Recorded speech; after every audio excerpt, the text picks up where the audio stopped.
Welcome to Indiana Public Broadcasting's coverage of the 2024 State of the State Address.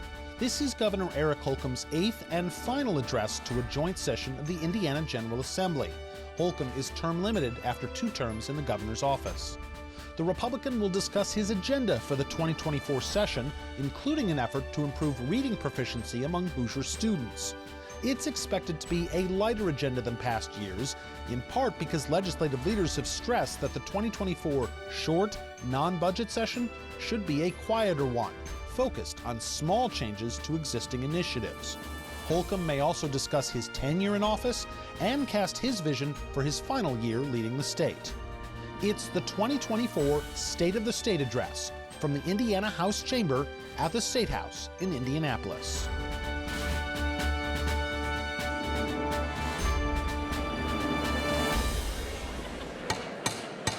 It's now my privilege to turn the gavel over to Lieutenant Governor Crouch. Pursuant to Section 13 of Article 5 of the Indiana Constitution, the Indiana General Assembly is convened for the purpose of hearing a message from the governor. Ladies and gentlemen of the House and the Senate, distinguished guests, I have the high honor of introducing our governor, Governor Eric Holcomb.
Mr. Speaker, Mr. President, Madam Chief Justice, Lieutenant Governor, members of the General Assembly, and my fellow Hoosiers, it is indeed an honor and privilege to report to you again for the 8th time on the state of our beloved state.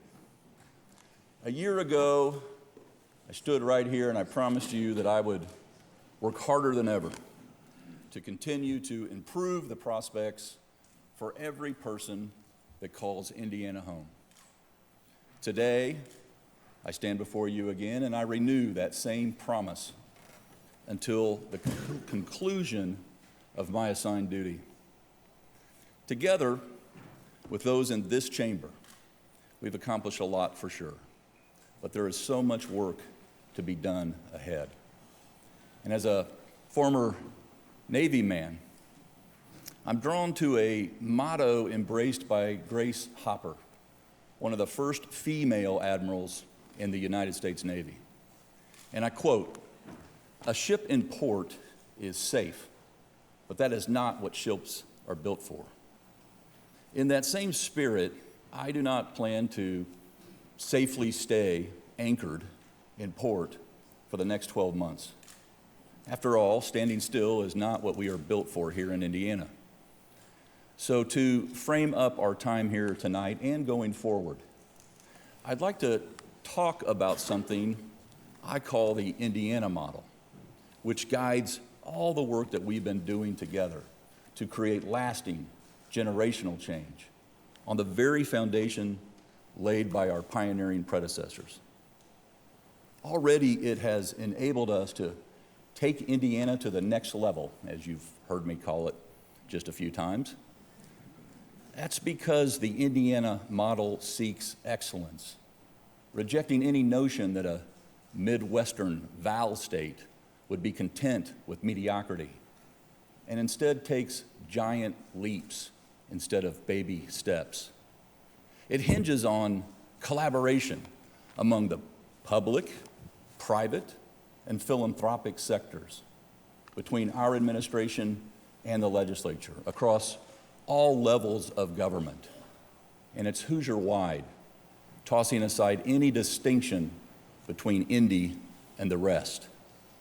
Nearly every step forward we've made during these last 7 years has followed the Indiana model, a remarkable team effort. So please give yourselves and our statewide partners a big round of applause on a job well done.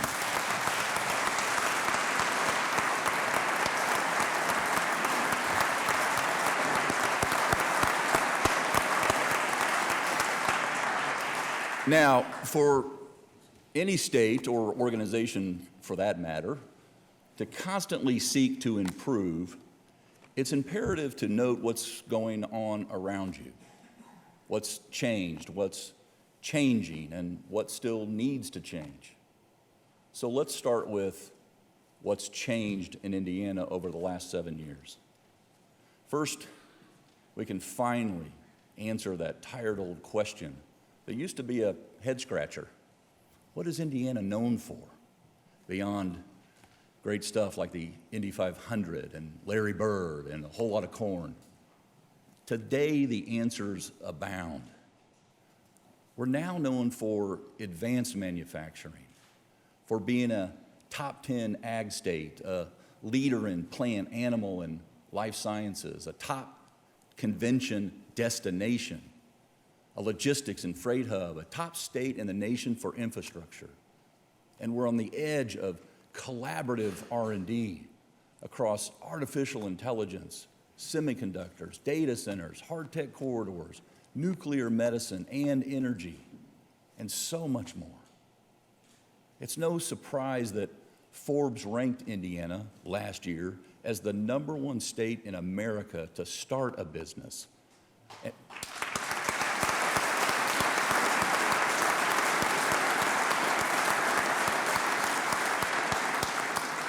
And at the same time, we remain one of the lowest cost of living states in the nation.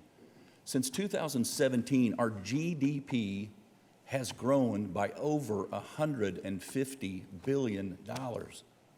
Our private sector employment is up by 200,000 to an all-time high, while our unemployment rolls remain at historic lows.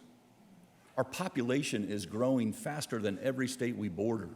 We paid down $4.5 billion in debt, returned $1.5 billion to taxpayers, all while maintaining prudent reserves to keep our AAA state credit rating.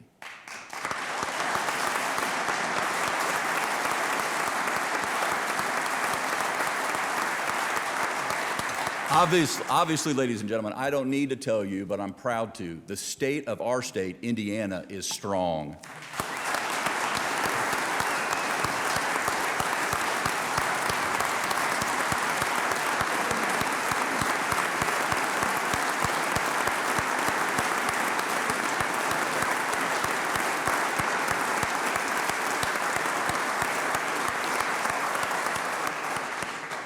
And the rest of the world has taken notice, and they want in on it. Consider the recognition Indiana received last year when we were one of only 3 states out of all 50 that ran the table to win all 3 big federal partnerships: a clean hydrogen hub, an electronics, microelectronics hub, and a biotech manufacturing hub. Each will result in millions in new investment and thousands of good, high-paying jobs, and they position Indiana to benefit disproportionately from America's renewed focus on defense-related manufacturing and our reshoring strategy.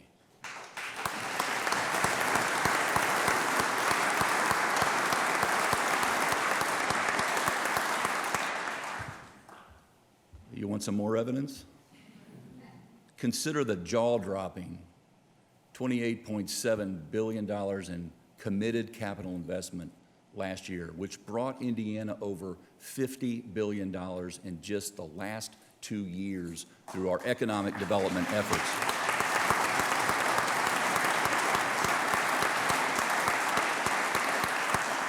What took us 12 years before, from 2005 to 2016, we did more than that in just the last 2 years.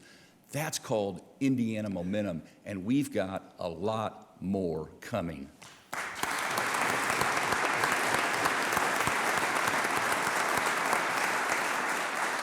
And these new jobs come with all-time high wage levels, averaging over $75,000 a year, much higher than the local and national averages.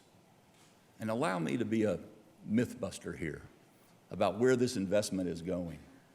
Rural and mixed rural counties won big, capturing $18.7 billion in capital commitments and more than 15,000 new jobs over just the last 2 years. A special thanks to all of you in the General Assembly who recognized the need and provided the Indiana Economic Development Corporation with the tools necessary to allow our entire state to grow alongside our local leaders. We're proving now our communities are able to define their own destinies. Another particular bright spot last year was the second investment by Star Plus Energy, the joint venture between Samsung SDI and Stellantis in Kokomo, where they're building 2 EV battery factories, ultimately creating thousands of new jobs, along with Samsung SDI's similar investment with General Motors, straight up 31 in New Carlisle.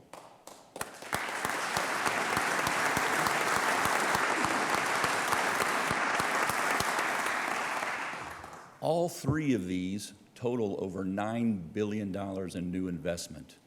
Thank you, Mr. Yoongjin Kim, Star Plus Energy's newly appointed CEO. We could not be more humbled and appreciative of the faith and trust you put in our state, and we will reinvest in you and your workforce. Thank you so much.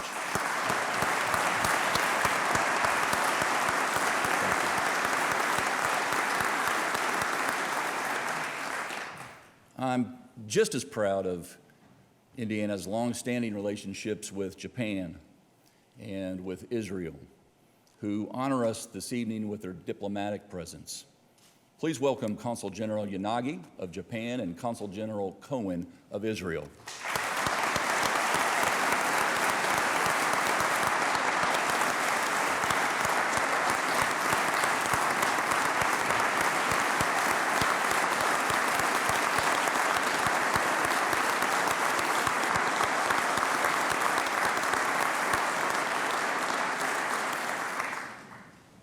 Consul General Yanagi, our hearts are with your people, our friends, affected by the recent tragedies in Japan. And Consul General Cohen, please know we continue to pray for the safety and security of all those who call the Holy Land home, and we pray for the prospect of lasting peace.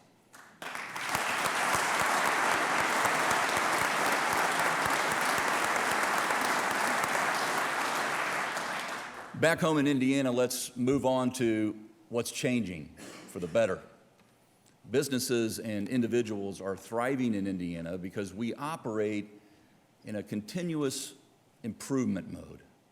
For starters, we cut our personal income taxes again to 3.05% on the way down to 2.9%.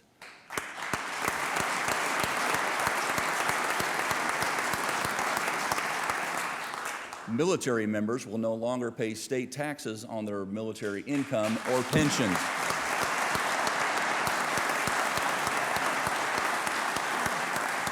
Our state police and law enforcement officials finally got the salary boost they deserve.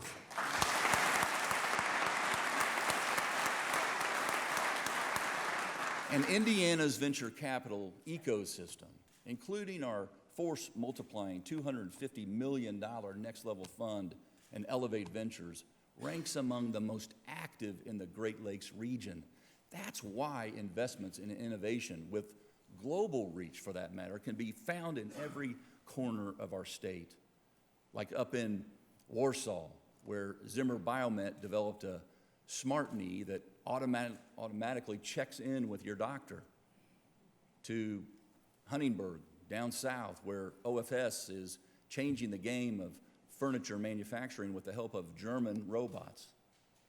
So right here close in Speedway, where the famed Italian company, Dallara, makes high-tech seats for SpaceX astronauts.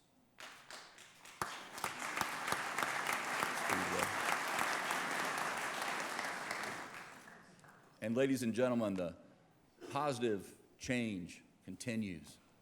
This is the year our graduation rates will continue to go up. And thanks to the historic investments this body has made, average teacher pay across the state will reach our salary goal of $60,000 a year. Thank you.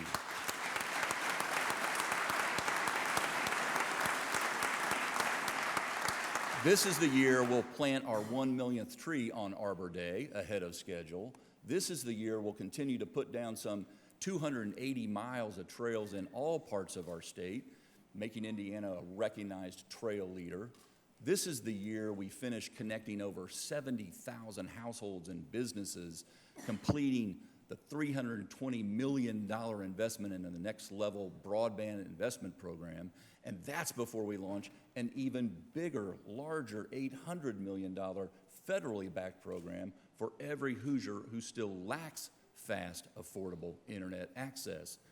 This is the year, yes, it is finally here, when I-69 directly connects Indianapolis to Evansville.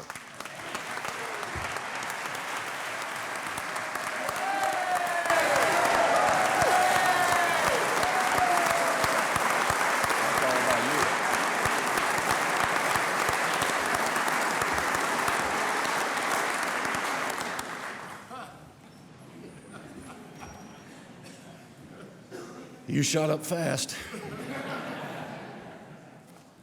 NDOT has led this partnership with our private sector partners, and I am so proud that we are approaching the final mile of construction after decades of discussion. This is the year when we finish double tracking the South Shore line between Gary and Michigan City. This is another big deal.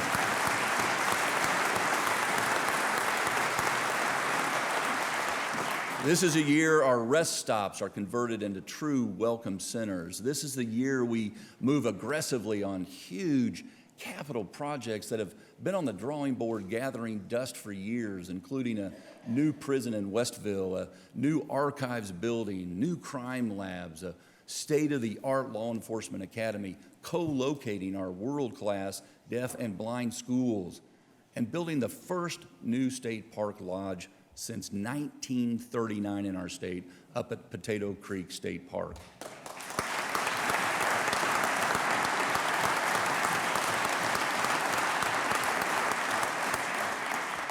And this is the year when our communities start to really leverage the second round of READY funding that this assembly made possible.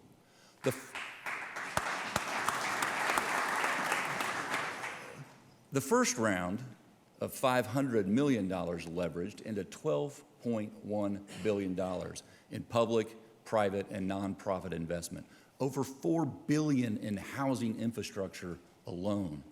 And I'm confident of a similar outcome during this next round. Actually, based on what I'm about to reveal, I have a feeling will far exceed even our most hopeful projections. Tonight, I'm so proud to announce the Lilly Endowment will be making the single largest grant award in its 86-year history, $250 million to support Ready 2.0 projects focused on blight reduction, redevelopment, and arts and cultural initiatives throughout our entire state.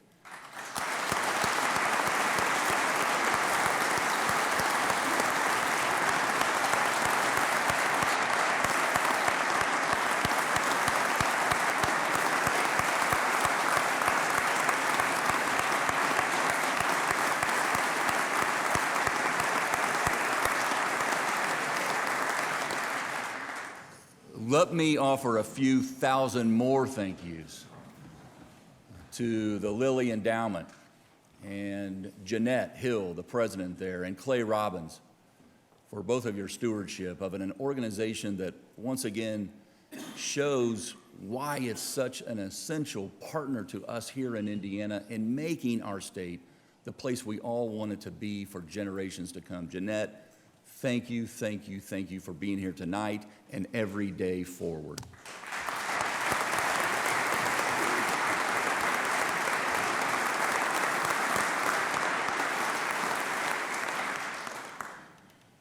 Along with Ready 2.0 and recognizing health is wealth, our Health First Indiana program, the nation's largest, most substantial new commitment to public health, will further empower Indiana counties to create tailored actions.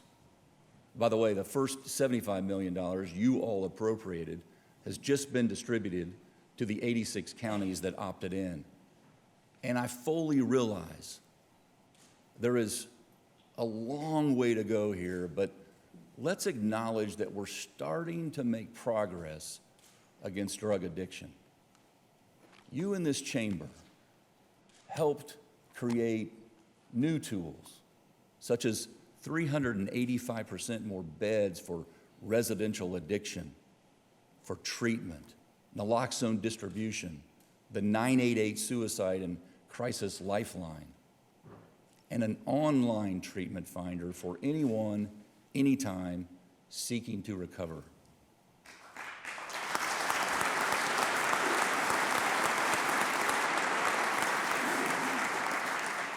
Due to these efforts and so many others, recent reporting shows statewide drug overdose deaths dropped statewide 5% year over year.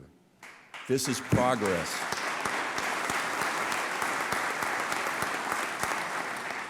And a special thank you to Chief Justice Rush and our judiciary for also making transformational technology and administrative improvements in connecting with all those we serve who are trying to and working so hard to restore their lives.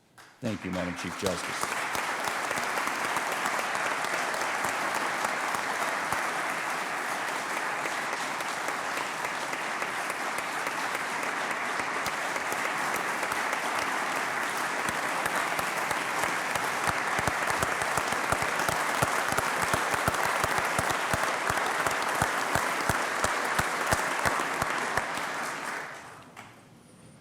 Now, alongside the key roles that our public and private partners play, it's the everyday citizens who step up and improve the lives of others that are the most essential to the flywheel effect of the Indiana model.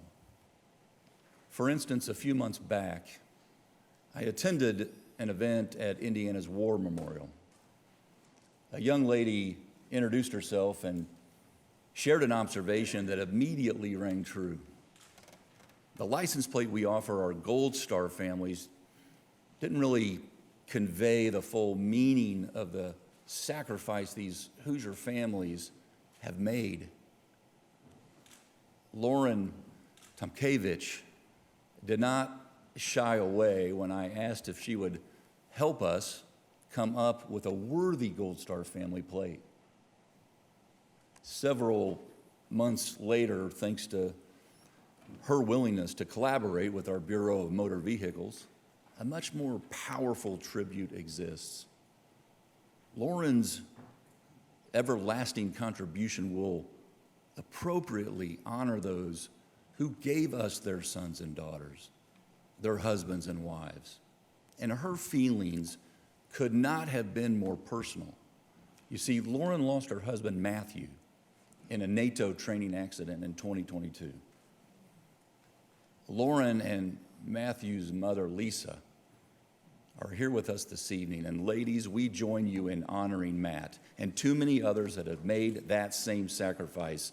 Ladies and gentlemen, this is what real citizenship looks like, up close and personal.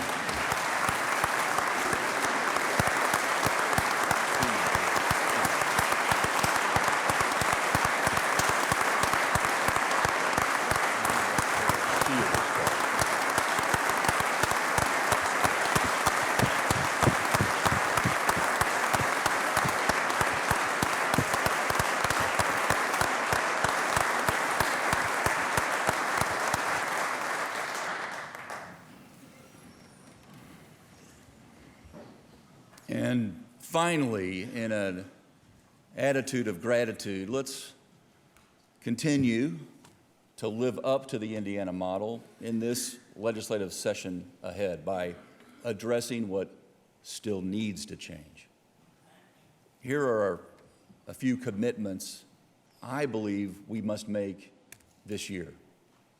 We must improve policies around third grade reading to make sure that every child masters this essential skill. We must prepare our students for a digitally driven world by requiring computer science to graduate from high school.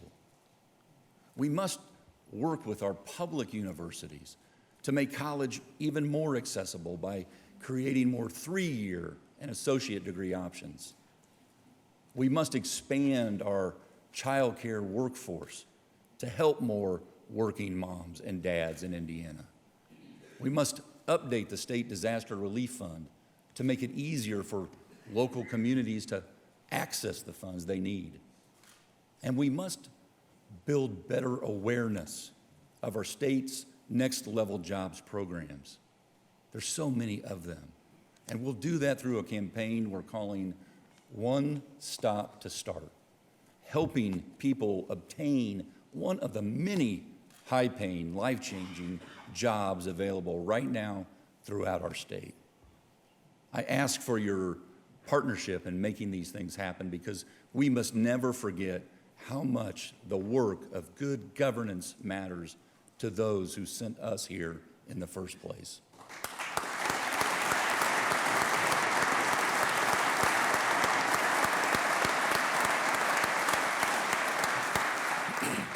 Ladies and gentlemen, I'm excited about 2024. I'm convinced that it will shine a light on many other examples of how the Indiana model is boosting economic outcomes, vaulting our infrastructure into the 21st century vanguard, and most importantly, improving lives through new opportunities. And while earthly governance cannot take credit for it, I must mention a 2024 event that will draw even more attention to Indiana when the biggest spotlight of them all, the sun, is turned off for several minutes. So don't even think about being away from Indiana on April 8th when we're in the direct path of a total solar eclipse.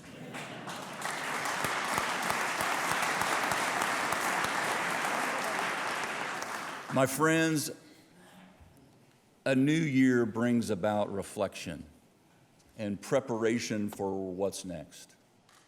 I only wish our buddy Henry were here with us to do just that.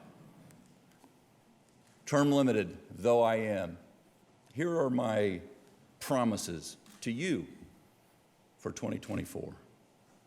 My administration will not be a ship in port. Instead, we will deploy on multiple fronts until my last day and hour as your governor. Owning the Indiana model, I am staking my reputation to it. We will find constructive answers to any unforeseen challenges that arise, and we will move from ideas to implementation during these times of great transformation.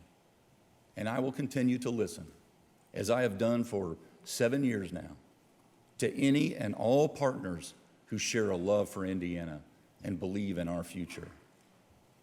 Indiana is a wonderful place to live, to breathe, to work, to raise a family, and it's a wonderful place to help lead. My fellow Hoosiers, if I live long enough to need a smart knee or two, I will regard the privilege of having served as your governor as the honor of a lifetime. With all my heart, I thank you for it. Good evening, and may God bless. And now let's get back to work and run up the score in 2024. Thank you.